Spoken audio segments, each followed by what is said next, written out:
Hi, I'm Paul Chartier, and this is Heart of Gold. We've got friends on from the Community Action Council, Jeremy Robinson and Malcolm Ratchford. How are you? Doing great. How's it going, Paul?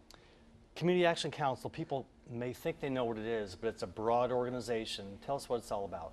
Well, we are a private nonprofit. Our mission is to combat poverty, Paul, and we try to improve the conditions that poverty causes. So we're out there making the fight and advocating for low-income citizens within our community here in Fayette County, Harrison, Bourbon, and Nicholas County. So we're there trying to combat that poverty and just eliminate it, reduce it, whatever we can to improve the conditions of our low-income citizens within our communities. How old is Community Action Council? Well, Community Action Council, in terms of the agencies network nationally, started in 1964.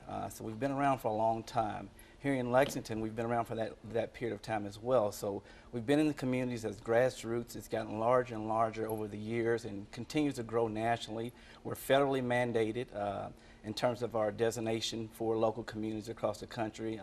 The Community Service Block Grant mandates our assignment, our purpose, and what goals we are to have in terms of the communities that we serve, which is to make families self-sufficient, improve the conditions in which people live under, revitalize our communities, and just advocate for those citizens who are vulnerable and don't have a voice in our communities. How many people do you serve?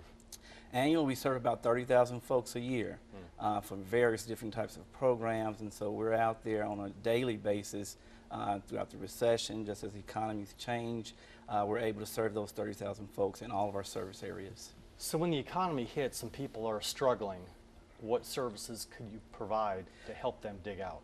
Good question, Paul. Some of the things we do, we kind of divide our programs up into two types. There are safety net programs, a lot of people call them stopgap. But there's also self-sufficiency programs, things that build our long-term. And one of the things we'll talk about today are those long-term types of programs that build education and self-sufficiency. But we do everything from housing, weatherization, energy conservation, helping people free up cash by having, safe doors and wind not coming in their doors and air not coming in their doors. But also we do child development. We are the largest early childhood provider in this service area. We have the Head Start, Early Head Start, and Migrant Head Start program. But we do family development that looks at case management as well, and we do youth initiatives, which is what we'll be talking about more so today. So just the whole gamut of programs are offered at Community Action Council. Speaking of youth, what is LEAP and how'd you get involved?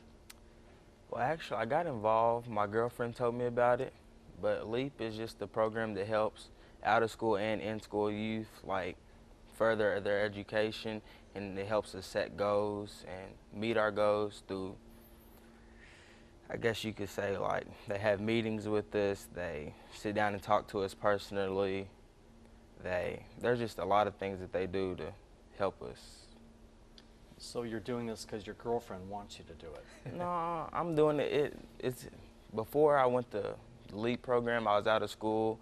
I wasn't doing much for it.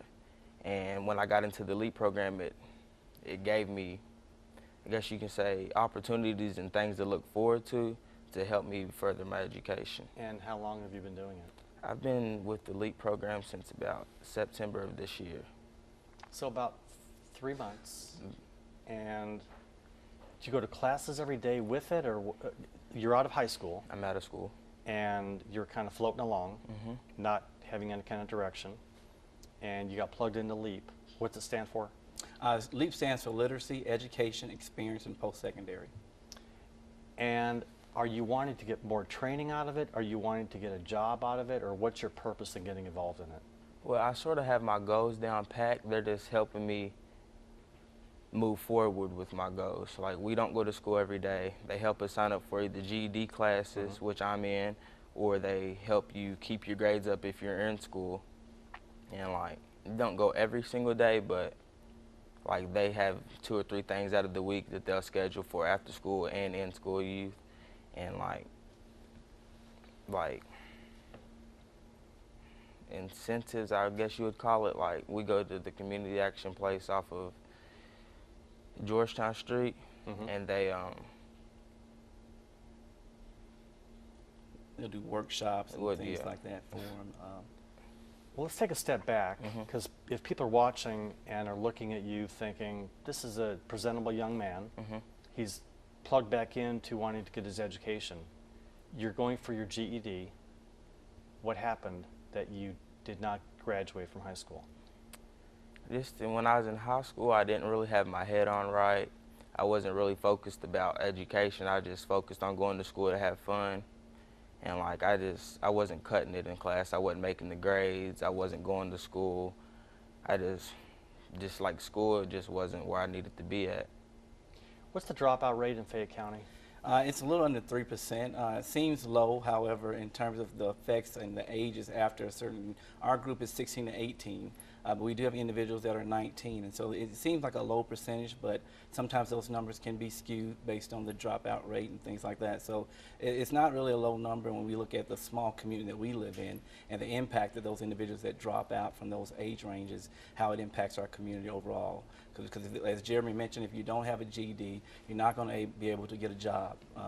And so it just, the trajectory of what happens after that is not a positive impact on our community. And so we have lots of things that can happen from that. As Jeremy mentioned, if you don't have your head in the game, you know, there's lots of things out there that are not good for our community, are good for our students. And so the LEAP program is there. And one of the things we tell our students is not how you start. It's how you finish. Right. And that's something Jeremy and I go over all the time, is that no matter what mistakes he made in the past, he didn't cut it in school, he didn't have his head on together in terms of what he needed to be doing, but the LEAP program is there to help these students finish no matter what mistakes they've made in the past.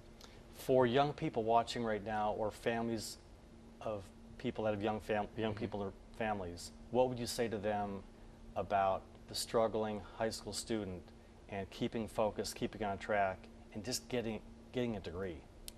I was about to say, a degree is very important. There's been a couple of jobs that I've went for that I wasn't able to get because of degree, and education is like, it's everything. And I'm saying this for a reason, but you had a lot of fun in high school. Yes, sir. But look what's happening now. But it's not too late. It's never too late. It is not too late. And to get plugged back in, to get on track, and to know you're going to get your degree, and that means you could get a college degree if you wanted to, and become a productive, contributing member of society. That's good. That's good stuff going on. And Paul, as the name in itself says, post-secondary, one of our routes, our ultimate goals is to get them into post-secondary. And we know that everybody doesn't want to go that route, but that is a route that we are looking forward to our students. We have a collaboration with Bluegrass Community Technical College as well. So we're just trying to feed our students into different opportunities. Employment-wise, there are work experiences in this program. Jeremy mentioned incentives, and this is a different type of model when it comes to working with youth. We actually do pay the youth for obtaining or achieving certain milestones throughout the pathway to this program. And it's a little different model. Sometimes it can be controversial as far as you're paying people to do something that most people say they should want to do anyway. But one of the things we've found as a community action agency is that our students have a lot of other barriers. Some of our students are paying the bills in their homes with their parents. And so, you know, they have these type of stressors and barriers that when you put not having food and utilities, you put that first. It's hard to go to school and try to learn. And so this is an advantage and a different type of model that we're looking at. And we're piloting it in a sense to see how it works. But so far we're having great outcomes. Our students are showing up. They're attaining the things we want them to get. We have people who've already taken the GED and they've gotten it. We have some who are sitting for GED and they're going to be getting theirs as well. So we're seeing the accomplishments matching to the incentives and the outcomes. Don't be bashful and shy about these incentives, because the number of families that, whether students are in high school, they pay them for A's. I mean, Exactly. You're doing the same thing on a delayed basis. It's So like a don't- job. Don't worry about that. It's like a job. Malcolm, on the pie chart of your services, this is very important. What dominates the services that you provide? In terms of the service that we provide, we have a lot of our programs are federally funded, as you probably know. And so the greatest portion comes from our federal programs in terms of our largest program, which is the child development. But we also have, in terms of that pie, Paul, there's state dollars, local dollars, there's dollars that we get from our community, donors that we depend upon tremendously, because with the federal dollars, they're restricted and you can only do certain things with those. So we depend and lean on our community a lot to be able to help us with programs such as LEAP, which is supported by the Bluegrass Workforce Investment Board here at Bluegrass Ad. And so it's a program that can be expanded in the future, and we're just looking forward to that opportunity to expand that pie chart of the different programs in our agency. Do you accept volunteers? And if you do, what website can they go to get plugged into your system? We're always looking for volunteers, adult mentors, people who have those skills and those talents that we want to use in our program. And our website is www.commaction.org, and we're always open to volunteers. You can contact our agency at any given time at 233-4600. Ask for Kathy Hughes. She's our volunteer coordinator, and she'll be delighted to get you in on board and volunteer in any capacity you like. You can read to children, you can mentor youth, you can work in the office. Anything you want to do, we're there and just waiting on some talented volunteers to come out. Malcolm, in the last few minutes, this being the winter, people are losing a lot of energy through the windows and in their home. Do you go out to their home and test the house? I mean, what's the process to get them funding? Yes, our Housing Services Unit, the Weatherization Department, we do go out and do inspections and to determine just how much air is coming through that door. If you have faulty furnaces or equipment that can lead to losing energy. We change light bulbs to get you better efficient light bulbs.